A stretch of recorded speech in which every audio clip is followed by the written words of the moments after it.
Industry में सबको ये बात पता थी कि देव साहब एक फ्रेश चेहरे की तलाश में हैं।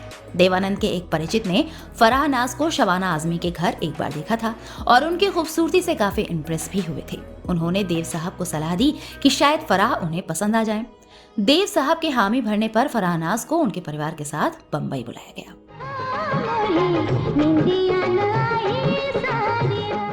अपने परिवार के साथ हैदराबाद से बम्बई आकर फराह देवानंद से मिली तो देखते ही देव साहब को मानो मनचाही हीरोइन मिल गई। वो भी फराह की खूबसूरती देखकर काफी खुश हुए और उनकी माँ से कहा कि फराह को अपनी अगली फिल्म में हीरोइन के रूप में लॉन्च कर रहे हैं।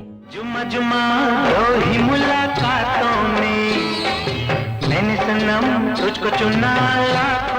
पूरे परिवार की खुशी का ठिकाना नहीं था। इसी दौरान देवानंद के दोस्त यश चोपड़ा भी अपनी नई फिल्म फासले के लिए हीरोइन ढूंढ रहे थे, जिसमें वो गायक महेंद्र कपूर के बेटे रोहन कपूर को लॉन्च करने वाले थे।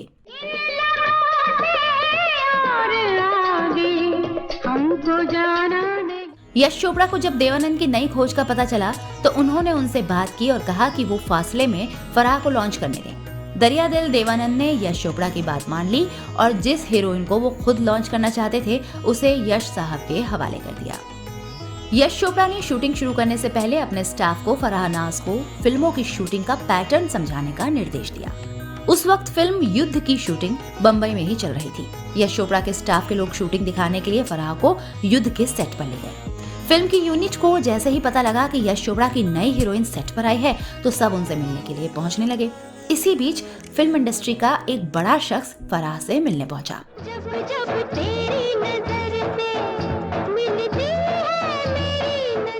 फराह बिल्कुल सामान्य से कपड़ों में थी और जो चप्पल उनके पैरों में थी वो टूटी हुई थी। मतलब उसका जो अंगूठा होता है वो निकला हुआ था। उस शख्स ने उन्हें ऊपर से नीचे तक देखा और उनके सामने ही हंसने लगा और बोला कि अरे ये है यश चोपड़ा की हीरोइन। उसका ये व्यवहार देखकर फराह बहुत दुखी हुई और घर जाकर खूब रोई।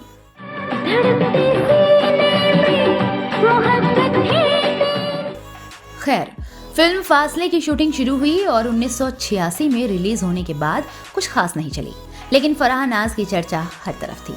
उनकी खूबसूरती और स्क्रीन प्रेजेंस का कायल हर डायरेक्टर प्रोड्यूसर हो चुका था। बड़े बड़े निर्देशक उन्हें साइन करना चाहते थे। इसके बाद तो फराह नाज को जो नाम, शोहरत और दौलत नसीब हुई वो बहुत कम लोगों के हिस्से में आती है। एक के बाद एक फराह कई हिट फिल्मों का हिस्सा रही। इसमें मरते दम तक, नसीब अपना अपना, लव 86, ईमानदार, घर घर की कहानी, दिल जला, रखवाला जैसी फिल्में शामिल हैं।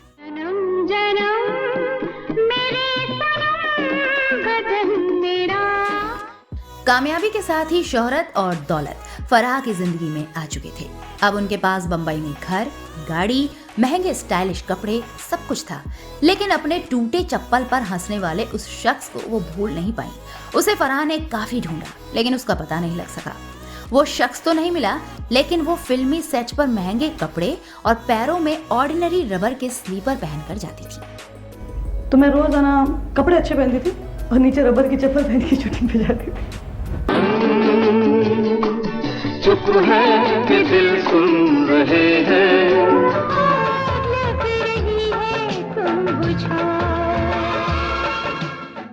सुबह के 11 बजे थे।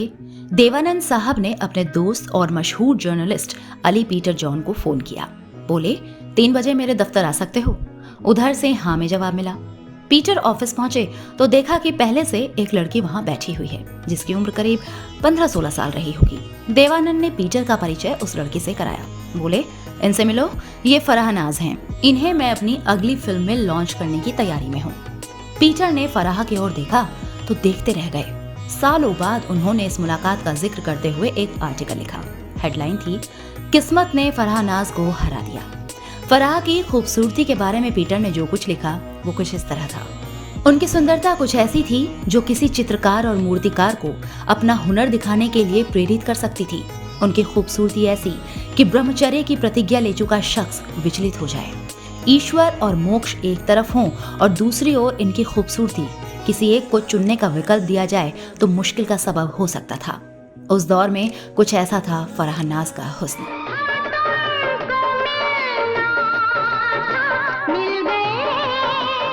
इनका परिचय थोड़ा और करीब से जानना है तो समझ लीजिए। यह तब्बू की सगी बड़ी बहन बिंदु दारा सिंह की पूर्व पत्नी और शबाना आजमी की भतीजी हैं। बेमिसाल खूबसूरती, बेजोड़ एक्टिंग और हिंदी सिनेमा के शहंशाहों की सरपरस्ती के बावजूद क्या है इस अदाकारा के गुमनामी में डूब जाने की कहानी? आखिर कैसे बेशुमार हुस्न और हुनर के बावजूद किस्मत ने फराह नाज को शिकस्त दे दी? सुन ले ये सारा जमाना, किया प्यार तो क्या शर्माना। इस पेशकश में जानेंगे कि इस हसीना ने क्यों चंकी पांडे को भरे सेट पर जमकर पीटा और एक प्रोड्यूसर को भरी महफिल में क्यों सरेआम थप्पड़ जड़े। साथ ही आपको बताएंगे कि अक्सर महंगे कपड़े और पैरों में 40-50 रुपए वाली मामूली हवाई चप्पल पहनकर फराह क्यों सेट पर पहुंच जाती थी।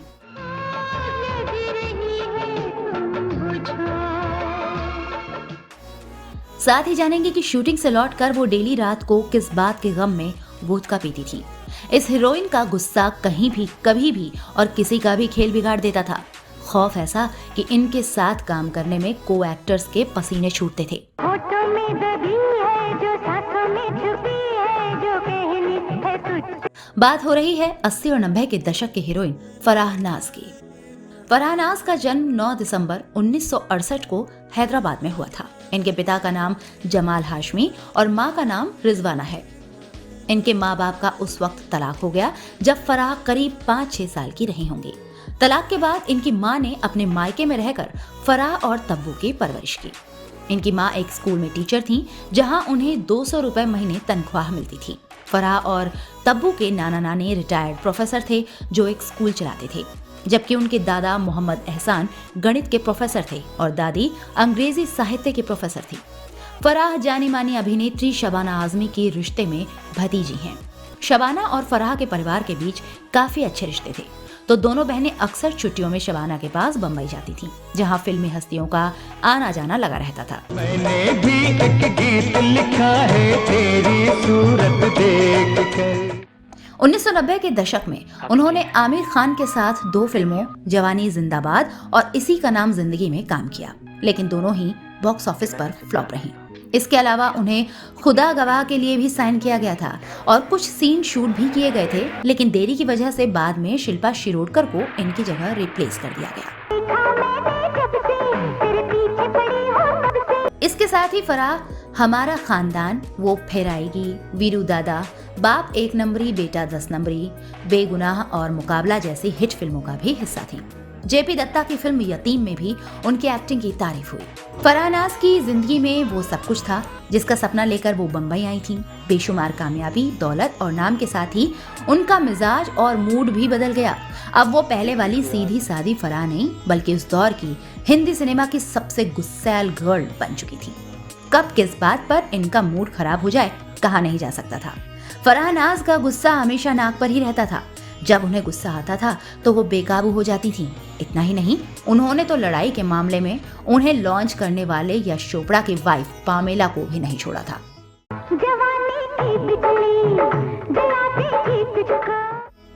इतना ही नहीं, कई मौकों पर तो इन्होंने कई जाने माने लोगों की पिटाई तक कर दी।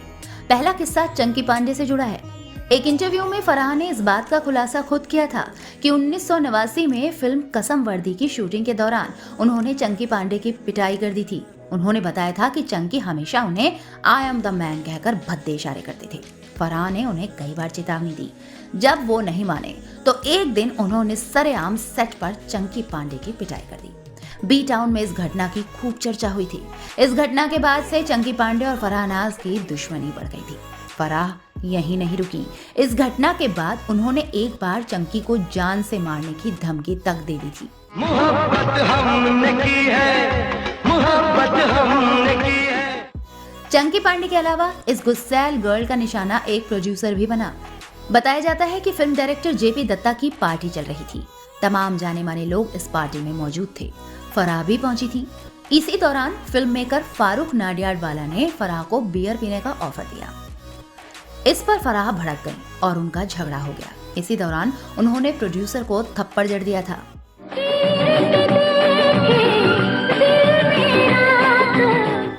1989 में आई फिल्म रखवाला को लेकर हुए झगड़े में अनिल कपूर तो फराह से पिटते पिटते बचे थे।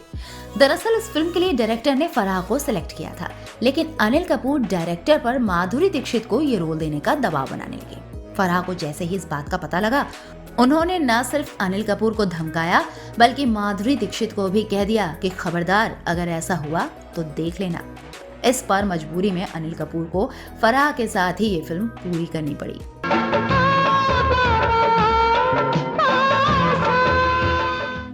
अगर बात करें फराह नाज के अफेयर्स की, तो वो अपनी पहली ही मूवी में यश चोपड़ा के असिस्टेंट राजेश शेट्टी से दिल लगा बैठी थी। उस दौर में उन्होंने काफी वक्त तक अपने रिलेशनशिप को छुपा कर रखा, लेकिन जब राजेश शेट्टी ने बतौर डायरेक्टर 1990 में फिल्म जीने दो बनाई, तो इसमें उन्होंने फराह को कास्ट किया।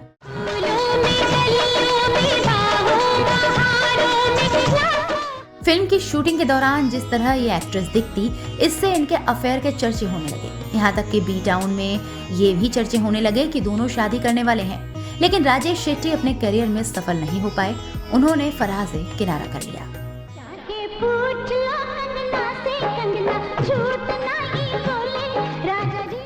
इसके बाद फराह की जिंदगी में बिंदु दारा सिंह आए। बिंदु फराह की छोटी बहन तब्बू के साथ एक्टिंग स्कूल में पढ़ते थे। एक इंटरव्यू में फराह ने बताया था कि तब्बू और वो कयामत से कयामत तक फिल्म देखने गए थे। बिंदु पहली बार वहीं 10 मिनट के लिए मिले थे और दूसरी मुलाकात में सीधे उन्होंने शादी के लिए प्रपोज कर दिया, जबकि वो ठीक से बिंदु को पहचानती भी नहीं थी। इसी बीच दारा सिंह के डायरेक्शन में बनी पंजाबी फिल्म रब दियां राखां में बिंदु और फराह ने साथ काम किया। इसी दौरान नजदीकियां बढ़ी तो दोनों ने अपने घर वालों से शादी के लिए परमिशन मांगी। शादी के लिए फराह के घर वाले तैयार नहीं थे, क्योंकि फराह एक सफल अभिनेत्री थी, लेकिन बिंदु फिल्मों के लिए स्ट्रगल कर रहे थे। दूसरा, दोनों का धर्म अलग था। बिंदु के घर वाले चाहते थे कि हिंदू रीति रिवाज से शादी हो, जबकि फराह की मां निकाह के पक्ष में थी। बात नहीं बनी तो दोनों ने 1996 में घर वालों के खिलाफ कोर्ट मैरिज कर ली। कहा तो यहाँ तक जाता है कि जब दोनों की शादी हुई उस वक्त फराह प्रेग्नेंट थी। 1997 में फराह ने बेटे फतेह रंधावा को जन्म दिया। इस बीच दोनों के पारिवारिक झगड़े सामने आने लगे, क्योंकि दारा सिंह चाहते थे कि फराह शादी के बाद फिल्मों से दूर रहें और घर संभालें। परिवार के दबाव में फराह ने काम करना छोड़ दिया। कहा जाता है कि फराह ने कई बार अपने ससुर दारा सिंह को भी खरी खोटी सुना दी थी। झगड़े ज्यादा बढ़े तो फराह अपने बेटे के साथ घर छोड़कर अलग रहने लगी। इस तरह शादी के 6 साल बाद 2002 में दोनों का तलाक हो गया। तलाक के 1 साल बाद फराह ने 2003 में अभिनेता सुमित सहगल से शादी रचा ली। वहीं 2005 में बिंदु ने एक रूसी मॉडल डिनो उमारोवा से शादी कर ली। एक तरफ जहां फराह की निजी जिंदगी में उथल पुथल हुई, वहीं कई गलत फैसले उनके करियर पर भारी पड़े। दूसरा, उनका गुस्सा और गुरूर भी बहुत हद तक तमाम लोगों को उनसे दूर कर चुका था। इसके अलावा राजेश शेट्टी से ब्रेकअप और बिंदु से तलाक के बाद वो नशे की लत में पड़ गई थीं। उनको काम मिलने बंद होने लगे थे, जिससे वो गम में डूबती जा रही थीं। वो दिन में शूटिंग करती थीं और रात में वोदका पीकर सो जाती थीं।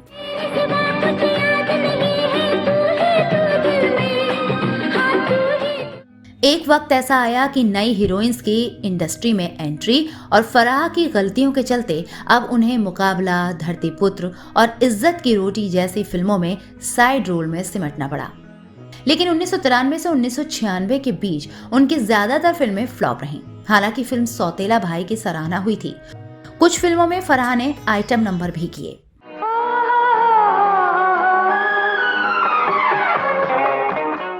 बड़े पर्दे पर कम होने के बाद उन्होंने टेलीविजन की ओर रुख किया और अमर प्रेम, अंदाज, आहा, विलायती बाबू और पापा जैसे धारावाहिकों में काम किया। इसके बाद 2004 में उन्होंने एक बार फिर बड़े पर्दे की ओर रुख करते हुए हलचल फिल्म से फिल्मों में वापसी की, लेकिन कुछ खास नहीं कर पाए। साल 2005 में शिखर उनके करियर की आखिरी फिल्म साबित हुई। फराह ने अपने समय के लगभग सभी बड़े स्टार्स के साथ काम किया, जिनमें राजेश खन्ना, ऋषि कपूर, संजय दत्त, सनी देओल, अनिल कपूर, जैकी श्रॉफ, आमिर खान, मिथुन चक्रवर्ती, गोविंदा और आदित्य पंचोली शामिल हैं। 2005 में फिल्मों से दूरी बनाने के बाद आमतौर पर फिल्मी पार्टीज और प्रोग्राम्स में हिस्सा नहीं लेती हैं। 2014 में शाहिद कपूर की फिल्म हैदर के ट्रेलर लॉन्च के मौके पर फराह काफी सालों बाद नजर आई थी। इस फिल्म में उनकी बहन तब्बू भी अहम भूमिका में थी। 9 साल के लंबे वक्त के बाद फराह का दिखना फैंस के लिए किसी सरप्राइज की तरह था। बिना मेकअप के भी फराह खूबसूरत नजर आ रही थी।